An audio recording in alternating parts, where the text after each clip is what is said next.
takeoff checklist complete. US Airways Flight 1549 has just left New York's LaGuardia Airport. Birds. And that fast, we were just on top of them. My aircraft. Your aircraft. Both of the plane's engines have stopped working. Mayday, mayday, mayday. This is Cactus 1549. The plane is falling from the sky. There are only a few seconds to decide what to do. If we can get it for you, want to try and land on runway 13. We're unable. 155 lives depend on the pilots making the right call. Hey, Cactus 1549, you can land runway 1 at Peterborough. Can't do it. With a bad option on the right and a worse one on the left, the crew decides to put their Airbus on the runway that's dead ahead. We're going to be in the Hudson. Mayday, mayday.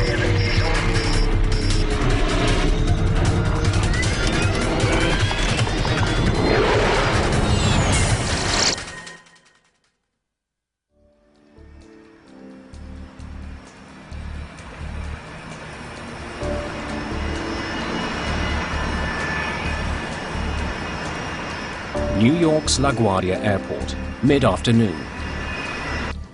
Please take a moment to listen to this important... US Airways Flight 1549 is a short hop from New York City to Charlotte, North Carolina. At least it will be a little warmer in Charlotte. Your seat serves as flotation device.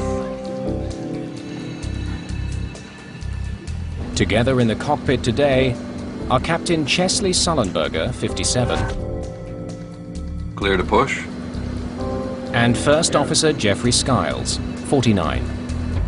We were late because the weather was bad earlier, but by this point the weather had cleared off for our departure and it was just puffy clouds. 28, brakes released. Spot 28 for Cactus 1549. 150 passengers are on board the European-made Airbus A320.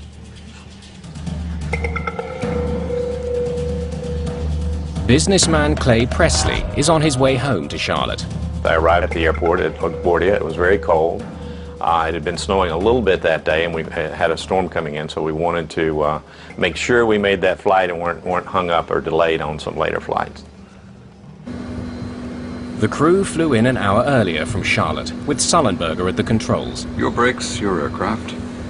First Officer Skiles will be flying the plane back to Charlotte. My aircraft. It's a common sharing of piloting duties. Cactus 1549, runway 4, clear for takeoff. Cactus 1549, clear for takeoff. This trip marks the final leg of a 4-day sequence of flights for both men.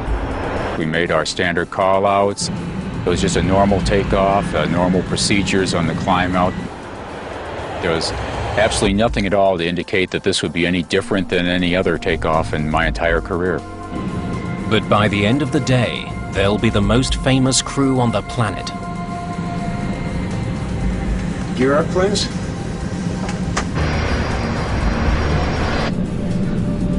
Gear up. Patrick Harton is one of the controllers handling traffic out of LaGuardia today. He has one of the most stressful jobs in the world. When I sit down in front of a radar, I'm responsible for every person on every airplane under my control. And I take that responsibility very seriously. Cactus 1549, New York departure, radar contact. Climb and maintain 15,000.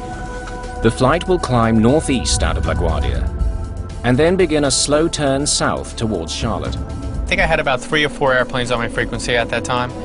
And it was just a normal departure. You know, it was just another flight that I've handled a million times. Riding the thrust of 2 General Electric engines, the aircraft powers into the sky. Cactus 1549, 700, climbing 5,000. What a view of the Hudson today. Yeah. After takeoff checklist complete. Flight 1549 is traveling at almost 400 kilometers an hour. It's been in the air for just a minute and a half. I caught something out of the corner of my eye, and slightly to our right, but still ahead of us, was a line of birds. And they were very, very close, too close for us to maneuver around. And that fast, we were just on top of them. You can just feel the power of the plane going forward. And then all of a sudden, there was this gigantic boom. It seemed like it stopped in midair, like you hit a brick wall. And then all of a sudden, somebody said, "The left engine's on fire." Before we could even assess the situation, We got one roll, both of them rolling back. both engines rolled back to idle. Ignition started. Just 13 seconds after their problems began, Sullenberger takes control of the struggling plane. My aircraft. Your aircraft. Get the QRH. Loss of thrust in both engines. The QRH, or Quick Reference Handbook, is a step-by-step guide to dealing with emergencies. Mayday, mayday, mayday. This is Cactus 1549. Hit birds. We've lost thrust in both engines. We're turning back towards LaGuardia. When a pilot says Mayday or declares an emergency, you go from a focus state to a hyper-focus state. You just focus in on the emergency itself and figure out the solution to the problem. Okay, you need to return to LaGuardia. Turn left, heading 220. 220. All of a sudden, there was a smell that came through the cabin. Something's burning. If fuel remaining, engine mode selector, ignition. What I'm thinking, though, at this point is that, we're just going to have to restart an engine. Thrust levers. Confirm idle. Idle. The procedure is to try to restart the engines, and I always had faith we could do that. Airspeed optimum relay, 300 knots. You don't have that. We don't. Okay, Cactus 1549, if we can get it for you, you want to try and land on runway 13. We're unable. The conversations with Captain Sullenberger were very short and to the point, which was very appropriate for the emergency. There was a lot going on and wasn't much time to handle it. When Captain Sullenberger simply said unable, it didn't bother me. I mean, he had his hands full flying the airplane, and I understood that. So my job is just to move on to the next option. All right, Cactus 1549, it's going to be traffic for runway 31. Unable. Harton still wants the jet to return to LaGuardia, but Flight 1549 is now just 1,400 feet above the ground. Cactus 1549, runway 4 is available if you want to make left, traffic runway 4. I'm not sure we can make any runway. What's to our right? Anything in New Jersey? Teterboro? Okay, yeah, off to your right side is Teterboro Airport. You want to try to go to Teterboro? Teterboro is a small airport on the New Jersey side of the Hudson River, but it's several kilometers away. And without their engines, Flight 1549 is dropping fast. Want to try to go to Teterboro? Yes. When the air traffic controller pointed out Teterboro, I looked at it and I stopped, and I was kind of concerned that he was actually going to try for it. I didn't think we could make it. So you're sitting there very quietly. People are anxiously waiting for information, and they wanted reassurance that things were going to be okay. You could hear that microphone come on. This is the captain. We're hoping he was going to say, "I've got this under control, we're going to be okay, we're going to make it, we're going to turn around and go back and land." That's what you were hoping to hear. Brace for impact. What does he mean, brace for impact? And then all of a sudden it registered. I think he's saying we're going to crash. Get your heads down! I had no idea about how to brace for impact. Everybody's looking around, brace for impact. What do you mean, brace for impact? And how do you brace? Go ahead. Try number 1. I put it back on. Okay, put it back on. Put it back on. While the crew struggles to fly their stricken plane, Patrick Harton is still trying to find them an airport. I actually worked Teterboro Airport for about 3 years, so I was very familiar with the airport. Okay, Cactus 1549, you can land runway 1 at Teterboro. Can't do it. Okay, which runway would you like at Teterboro? We're going to be in the Hudson. I'm sorry, say again, Cactus? I could hear him, but my mind really didn't want to comprehend those words. We're going to be in the Hudson. That was a death sentence for him, and I didn't want to accept the fact that it was over and there were no more options left. I don't think we're going back to LaGuardia. I just emailed my wife and just said, "I love you." And I didn't say anything else because I really did not want her to worry. Okay. Let's go. Put the flaps out. And I thought to myself, great, the Hudson River was our best opportunity. It was really the only thing in sight where we could land this airplane. Passengers throughout the plane watch the Hudson rise to meet them and begin making preparations of their own. So I started thinking about, if we're going to crash, I know I need to figure out where the exit rows are. If the water comes in, you need to be able to hold your breath long enough to get to those 4 or 5 rows and get the doors open if you can. Got flaps out, 250 feet in the air. We're not going to be able to get an engine started, so I started calling out airspeeds and altitudes. 170 knots. To give him a situational awareness of what was going on. Got flaps 2. One more. No, let's stay at 2.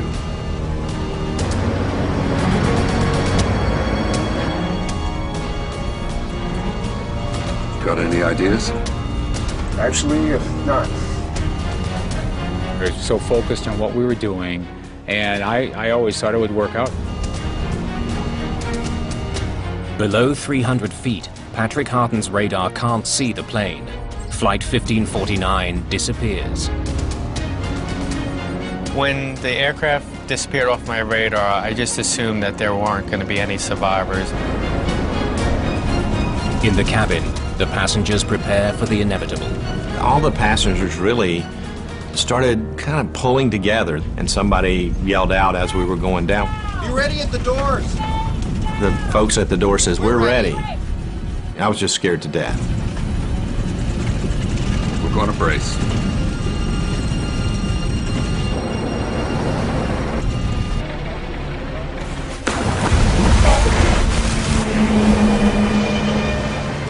Looked like the airplane was going right for the bottom of the Hudson River. All we saw was water cascading over the windshield. It was like a tornado. Pieces of the plane were being torn apart. Some people were thrown around pretty good. Then the airplane popped up, and it was just sort of gently rocking in the waves.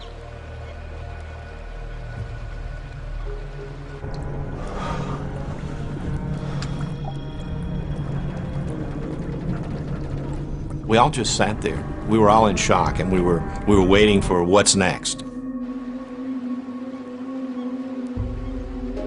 US Airways Flight 1549 was in the air for just 5 minutes and 8 seconds.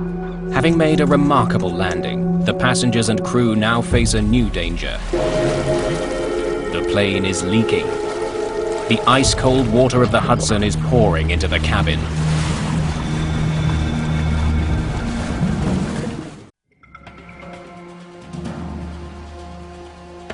The crew of Flight 1549 has just performed an extremely difficult aviation feat, but they still have more work to do.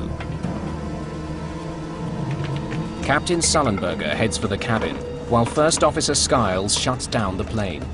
I stayed behind and did the evacuation checklist, and so it was probably about 45 seconds before I actually went back myself in the cabin after we landed. In an instant, the $75 million plane has become an unlikely boat floating down the Hudson River. It's now filling with freezing water. That water was cold. It was very cold, so your feet are freezing. People came to their senses and they said, "Get the doors open, get the doors open." At air traffic control, Patrick Harton has no idea the plane even made it down safely. I didn't think anyone could survive a water landing like that. They got me off position because I was obviously in no condition to work traffic anymore. Harton is led to his union office. Despite his ordeal, protocol demands he recount his version of events. I really didn't want to speak to anyone. I just wanted to kind of hide under a rock.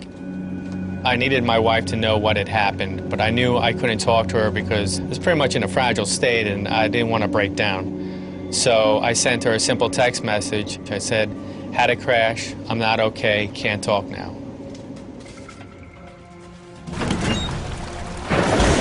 Passengers nearest the exits open the doors quickly, while Sullenberger and the cabin crew begin managing the evacuation. I just jumped up very quickly and started making my way to the emergency door. And so I worked my way out onto the wing, just a few steps to start with. I started noticing that people around me had their flotation devices.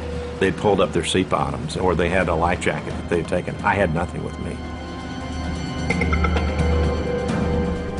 Skiles heads back to help the crew in the cabin get passengers out of the sinking plane.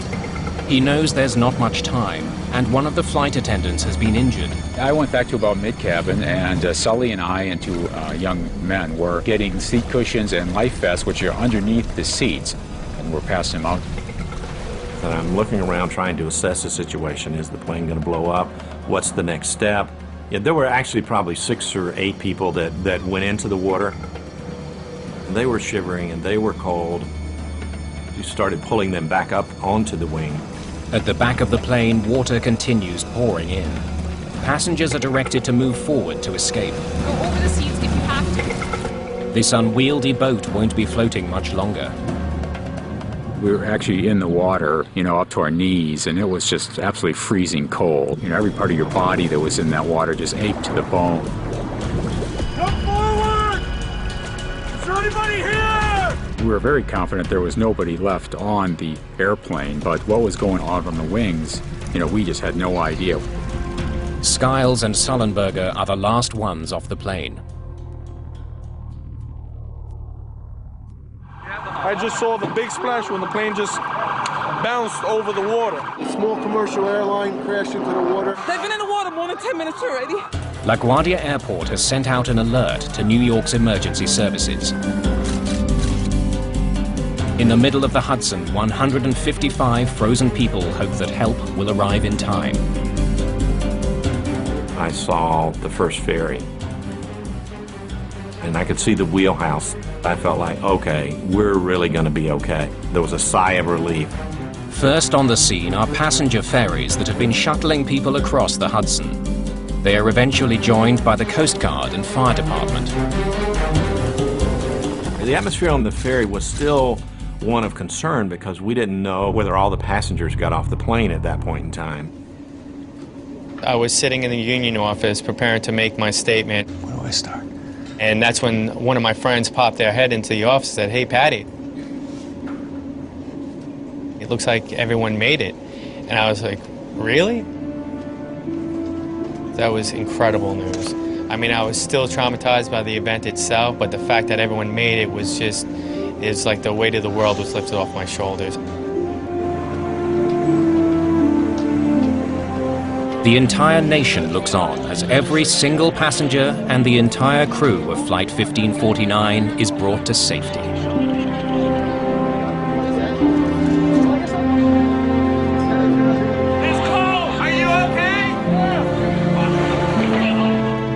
Like so many others around the world, investigators from the National Transportation Safety Board are riveted to the pictures.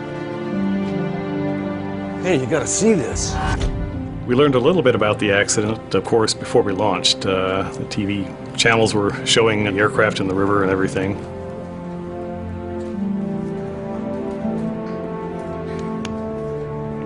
All agree that the landing is extraordinary. I think it was a miracle, and very blessed to walk away. I reached over to Captain Sully and just said, "I just want you to know you saved my life and everyone's lives here." In my mind, we were dead, and every one of us came out of that alive. It's a miracle. By evening, the plane is almost completely underwater. The current is pushing it towards the edge of the river. The aircraft was tied up against the pier, and we went down to look at it to see what we were up against, of course. But we can't do much at night. NTSB investigator Harold Reichel arrives on the scene. The water was dark, of course. We just saw the tail and most of the fuselage, and one of the wings was underneath the water.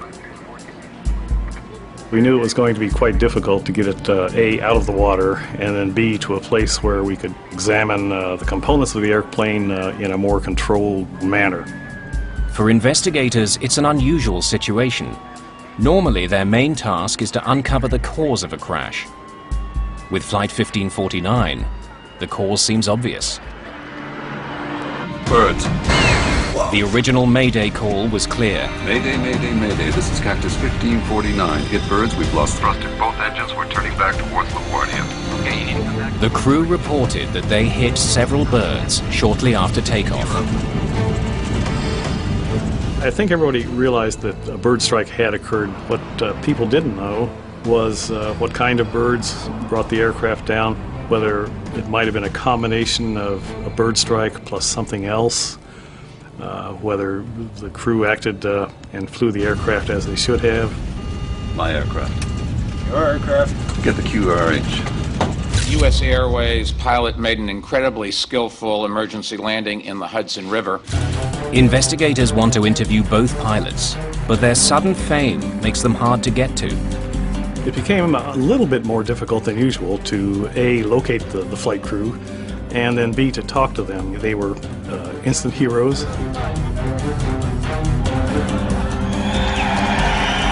Nothing in life can prepare one for the media frenzy of a situation, like this. And it's not just the pilot's newfound celebrity that's an obstacle for investigators like Catherine Wilson. One of the most challenging things in this case was nobody wanted to sully Sully. He was a hero in this case, and we were the ones who was potentially going to pick apart what he did and try to find out what he did and whether it was right or not. To prove that birds caused the crash, authorities need to get the plane out of the water. But a vital piece is missing. We had been told earlier that both engines were still attached to the aircraft. That turned out not to be true. So that became a major goal right off the bat, was to figure out where that second engine was.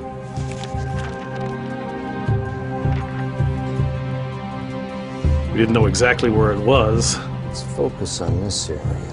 But we had films of the aircraft actually touching down, and we could cross-reference different things. We used some side-scanning sonar that gave us a very clear picture of the bottom.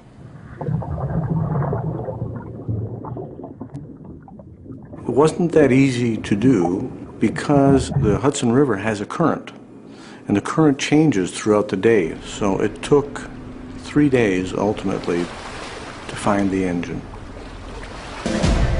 Within days, the recovered engine and the rest of the aircraft are moved to a warehouse in New Jersey, so investigators can study the wreckage more carefully. We certainly couldn't do it out there at the edge of the Hudson River, and you can imagine how interesting it was to take an airplane 150 or 200 feet long through a very, very populated area in New Jersey. As the plane is being moved, investigators work with the voice and data recorders. Okay, let's hear it. Which were in the most damaged part of the plane, the tail. The cockpit voice recorder and the flight data recorder were in virtually pristine shape. The aircraft had sustained quite a bit of damage in the rear end, but the recorders themselves survived very well. We were really lucky. All of the data was able to be downloaded normally. We got one roll, both of them rolling back. Listening to the CVR provides vital insight into how the crew responded to the emergency. In this case, both Captain Sullenberger and First Officer Skiles acted extremely professionally. Ignition start. Each member had their own roles and responsibilities. They stayed with those roles and responsibilities throughout the accident flight and communicated only when necessary. Put the flaps up. On Flight 1549, my aircraft. It took just seconds for the crew to each assume their individual responsibilities. Part of the reason they handled the emergency so well was that Jeffrey Skiles had only just finished his Airbus training. This was my first trip out as a regular line pilot in the Airbus A320. I literally was right out of training. And the benefit of that was that he knew exactly the checklist to turn to, and that's exactly what he did. If you're remaining, engine mode selector, ignition. Crews are highly trained in emergency procedures, and the main thing is to follow procedures in this instance, and that's exactly what First Officer Skiles did by grabbing the quick reference handbook and turning to the appropriate checklist. But as investigators examine the checklist for restarting this plane's engines, they make a troubling discovery. It was assembled for an event that occurred 20,000 feet in the air, where a crew would have plenty of time to slowly and carefully go through a 3-page checklist, the end of which was, how do we ditch the airplane? So it was a 3-page checklist, and really I only got to about the page and a half through this checklist in the time that we had. airspeed optimum relay. And the crew spent a lot of time trying to restart the engines when they could have been focusing on preparing the airplane for the ditching. 300 knots. You don't have that. We don't. Overly complicated checklists have played a role in deadly plane crashes in the past. In 1998, a fire broke out on board a Swissair passenger jet. The checklist the crew used for that situation would have taken them up to half an hour to complete. It's a half hour they didn't have.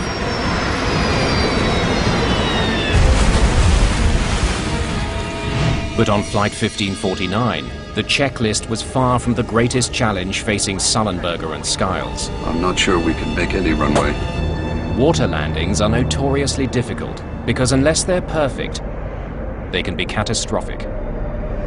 In 1996, after a hijacking, an Ethiopian Airlines captain tried to land off the Comoros Islands when his plane ran out of fuel. His left wing hit the water first, causing the plane to cartwheel.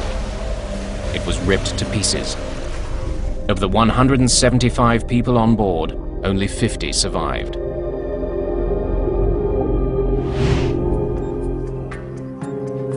Investigators soon learn that none of the major airlines use simulators to teach pilots how to land on water. Training for ditching in a simulator is very difficult. We don't have the models to accurately simulate what an airplane would do when it touches down on water. Given the rarity of this type of event, it would be very difficult to justify training pilots for this type of event. But even without ever going through a simulation, Captain Sullenberger got almost everything right. He kept the nose up and wings level. He let the tail hit the water first, slowing the jet down enough so that it survived the impact. Nice flying. NTSB investigators turned to their own simulation to answer a vital question. This is the captain. Did Sullenberger have to land in the Hudson? Brace for impact. Or could he have made it to a runway? Mayday, mayday, mayday. This is Cactus 1549. Hit bird. Investigators studied Chesley Sullenberger and Jeffrey Skiles' actions in the moments after their plane collided with birds. Ignition. We wanted to know, did the pilots do the right thing? So what we did in the simulator was we tested exactly that. Was there enough energy to make it back to LaGuardia? And what we found was that about 50% of the time we were able to make it back to the airport. But when a 35-second delay is imposed after the bird strike to account for the crew's attempt to restart the engines, all of the simulator pilots crash before reaching the runway. When we took into consideration the decision-making process that Captain Sullenberger went through, we realized that it was not possible to make it back to the airport. Cactus 1549, runway 4 is available. There's no doubt. We're going to be in the Hudson. Putting the plane in the Hudson was the right call. Sullenberger didn't have enough altitude to glide to either LaGuardia or Teterboro airports. Got one roll. Both of them rolling back.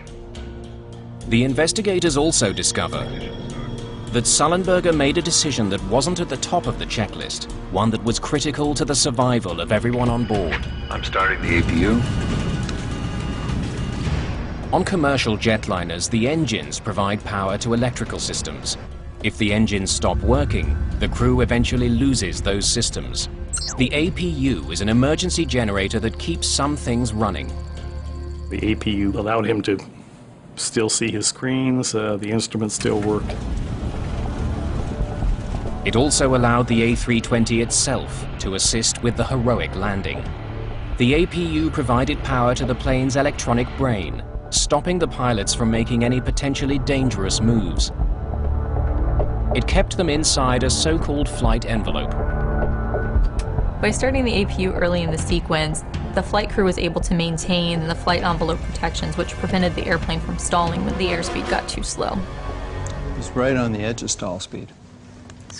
The flight data shows that Sullenberger was going slower than the ideal speed. The airspeed during the accident sequence got about 20 knots slower than it should have been for this flight. But the A320's flight computer is designed to constantly adjust the plane's pitch and keep it from stalling.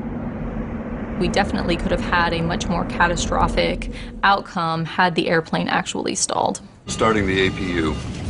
Sullenberger's quick thinking made sure the plane's complex computer system kept working. It gave him an automated safety net, so he'd have the best chance to do the nearly impossible.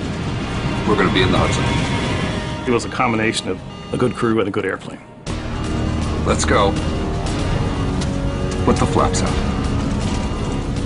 The captain had the presence of mind, for instance, just before they were about to land, a couple of 100 feet in the air, to turn to the first officer and ask, "Got any ideas?" Actually, not. They were both coordinating right up to the end, and that's what we like to see. Skill, training, and the aircraft's very design combined to save the lives of 155 people. But investigators still want to know how birds crippled two highly advanced jet engines, and if they can stop it from happening again. 8 days after the crash, investigators are finally able to examine the engines in detail. Richard Dolbear has spent much of his career studying collisions between birds and airplanes. When aircraft strikes a bird, generally there's not much left of the bird, particularly if that bird goes through the engine.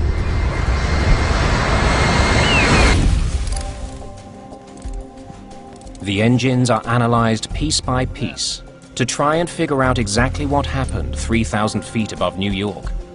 Let's look inside. We expose the engine surfaces to a black light. Proteins from many tissues will fluoresce with a black light.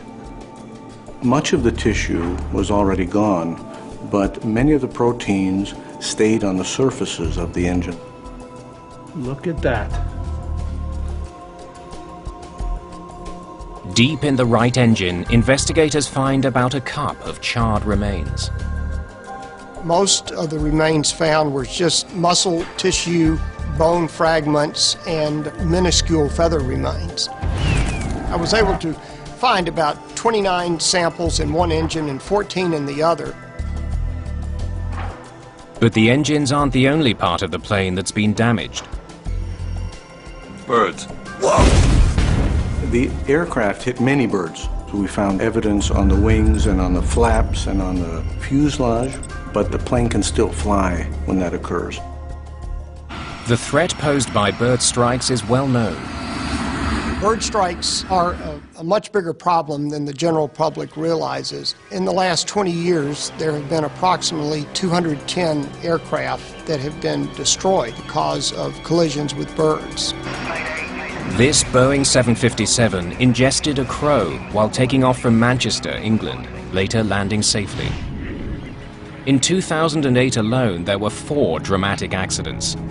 A Boeing 747 sucked a kestrel into one of its engines. The crew aborted takeoff and survived. The plane was ruined. This jet ingested pelicans into both engines, and one ended up in the cockpit. Repairs cost $2 million. The engine of an MD-10 was severely damaged by a gadwall. The repair cost was $900,000. And 5 people were killed when this Cessna smashed into at least one pelican. More than 200 people have died in bird strike accidents since 1988. The problem could get worse because there are more birds out there. By restricting the use of pesticides that were hazardous to birds, such as DDT, we've seen a tremendous rebound in the populations of bird species. A remarkable increase in the Canada geese that are resident, non-migratory birds. Nationwide, the population has grown from about 1 million to about 4 million. At LaGuardia, one of the airport's biggest problems is a year-round goose colony on nearby Rikers Island.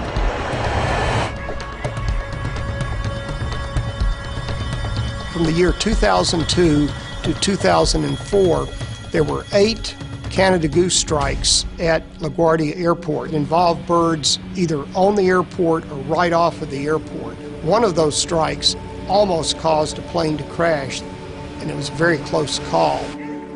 For the past several years, airport officials have rounded up hundreds of geese from Rikers Island and euthanized them. It's controversial, but should be effective.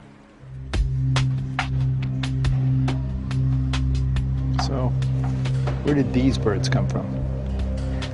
If the geese that hit US Airways Flight 1549 were local, they can be controlled. Investigators need to know more about them. The remains that we did find were so small that we couldn't really tell what type of birds. We enlisted the help of the Smithsonian Institution. They can take remains, even very small remains, small pieces of feathers or flesh or whatever, and they can identify them. The hope is that DNA analysis of the remains will not only confirm the bird's species, but also offer clues as to where they came from.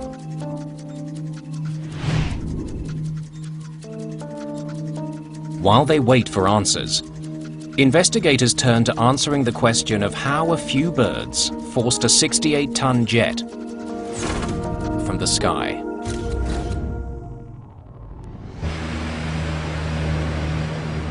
Before they can be used in a passenger jet, engines undergo rigorous testing to prove they can perform under extreme conditions. The tests include ingesting frozen bird carcasses. The CFM turbofan engines that power the A320 passed those tests and were certified in 1996. The large bird test required for the CFM engine is shooting a 4-pound bird from an air cannon into the engine, which is running at near full power. To pass, the engines don't have to keep running. They only have to stay together, which they did on Sullenberger's plane. Well, the engines did not experience what we call uncontained failures. No large chunks of fan blades or anything flew out through the cowls to hurt people inside the airplane. Fan blades are always the most interesting part to look at, and they often tell quite a story. A series of fan blades throughout the engine compress incoming air until it's ignited in the core, creating thrust. Ingested birds can wreak havoc on this process. When a fan blade of an engine fails, it causes a lot of continuing damage. In this particular case, all the fan blades were there. They suffered severe damage, but none were broken. An analysis of the engines shows that while the primary fan blades survived the impact, the delicate machinery inside the cores of both engines did not. Uh-oh. We got one roll, both of them rolling back. Once we went into the engine itself, into the core, we determined that there was significant damage. When a bird gets ingested into the core, it is such a large mass compared to these blades that it does a lot of damage to them.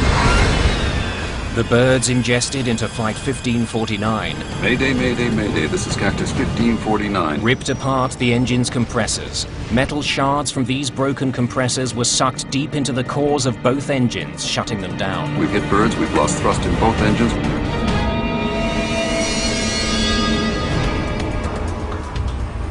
When DNA results come back from the Smithsonian Institution, investigators finally understand why Flight 1549 lost both its engines. The birds that struck Sullenberger and Skiles' aircraft were adult Canada geese. They were far larger than anything the engines were ever tested for. Because of that analysis, we know that these birds ingested each probably weighed about 10 pounds.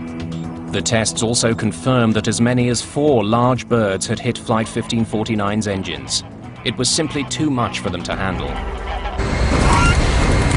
Rarely do birds get ingested into the core of the engine. Rarely does an engine ingest the bird and then stop running completely. That's a very rare event. Ignition start.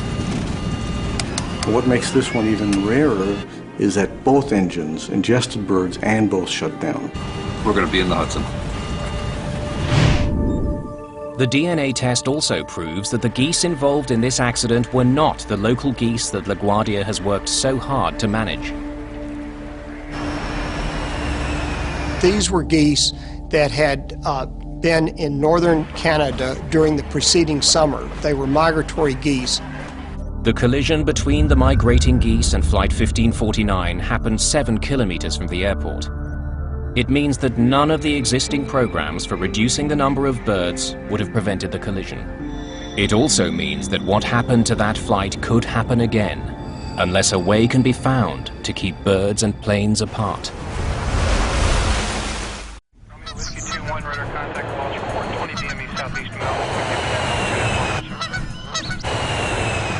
Every year, about 2 million planes pass over New York's airspace.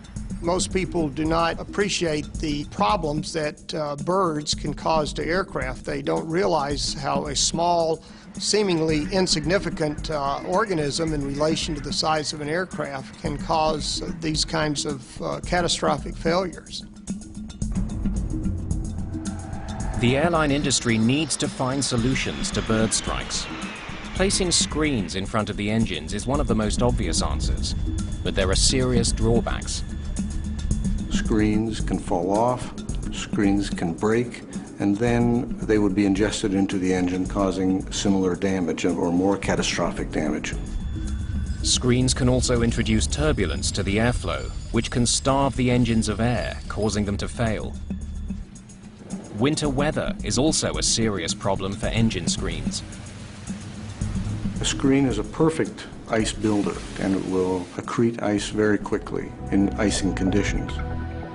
A more promising solution is already being tested in several American cities, including New York. At John F. Kennedy Airport, specialized radar is sweeping the skies looking for birds near planes. Most airports are equipped with radar that sends out radio waves that simply bounce off objects in the sky. Typically, only large objects are seen, and most of this information isn't passed along to air traffic controllers. The fact is that their scopes would be cluttered with things. Tall masts from ships, for instance, would pop up on their radar as low targets. The clutter, in fact, would interfere with air traffic control, and that's not a good thing. But now, finely calibrated avian radar is being tested at JFK. It can distinguish items the size of hummingbirds. If any birds are detected moving through flight paths, crews could be alerted. I would love to see bird radar technology. The key would be how to incorporate that without increasing workload to an already stressed controller. Tests continue, but widespread use of avian radar is still years away.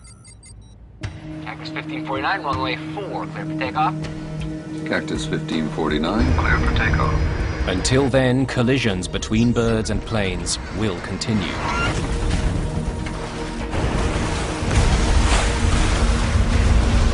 What the safe outcome of Flight 1549 proved is that right now, the best defense against this threat is a good team in the cockpit. We had a very experienced flight crew with very good training. My aircraft. Your aircraft. Get the QRH. All your training that you've done, all the years that you've been flying the airplanes, it all just comes back to you when you need it. My aircraft. Sully and I worked together extremely well on this event.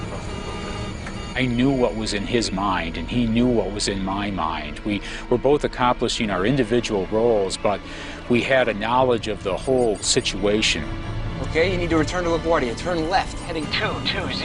220. This event definitely puts things in perspective for you as a controller. One thing I appreciate more, the teamwork and how when you work together, you can pretty much accomplish whatever you need to accomplish. Off to your right side is Teterboro Airport. You want to try and make Teterboro? We're going to be in the Hudson. The landing in the Hudson took training and skill.